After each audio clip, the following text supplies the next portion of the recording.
In a famous experiment, students were asked to take a lemon home and to get used to it. 3 days later, they were able to single out their lemon from a pile of rather similar ones. They seemed to have bonded. Is this the true meaning of love, bonding, coupling? Do we simply get used to other human beings, pets, or objects? Habit forming in humans is reflexive. We change ourselves and our environment in order to attain maximum comfort and well-being. It is the effort that goes into these adaptive processes that forms a habit.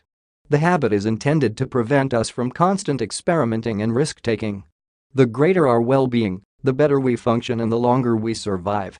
Actually, when we get used to something or to someone, we get used to ourselves. In the object of the habit we see a part of our history, all the time and effort we had put into it. It is an encapsulated version of our acts, intentions, emotions, and reactions. It is a mirror reflecting that part in us which formed the habit in the first place. Hence, the feeling of comfort, we really feel comfortable with our own selves through the agency of our habitual objects. Because of this, we tend to confuse habits with identity. When asked who they are, most people resort to communicating their habits. They describe their work, their loved ones, their pets, their hobbies, or their material possessions. Yet, surely, all of these do not constitute identity. Removing them does not change it. They are habits and they make people comfortable and relaxed. But they are not part of one's identity in the truest, deepest sense. Still, it is this simple mechanism of deception that binds people together. A mother feels that her offspring are part of her identity because she is so used to them that her well-being depends on their existence and availability. Thus, any threat to her children is perceived by her as a threat to her own self. Her reaction is, therefore, strong and enduring and can be recurrently elicited.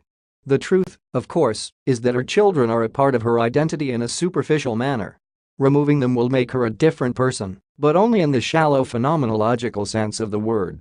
Her deep-set, true identity will not change as a result.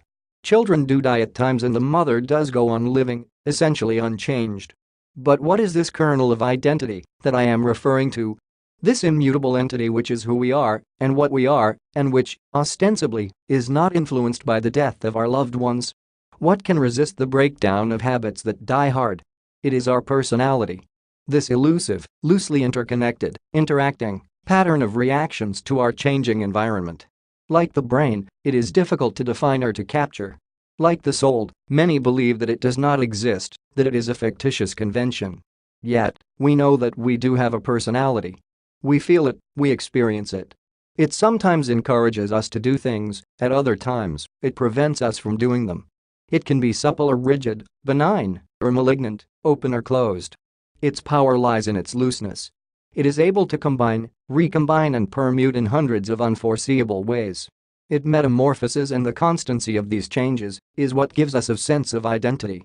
Actually, when the personality is rigid to the point of being unable to change in reaction to shifting circumstances, we say that it is disordered. One has a personality disorder when one's habits substitute for one's identity. Such a person identifies himself with his environment, taking behavioral, emotional, and cognitive cues exclusively from it.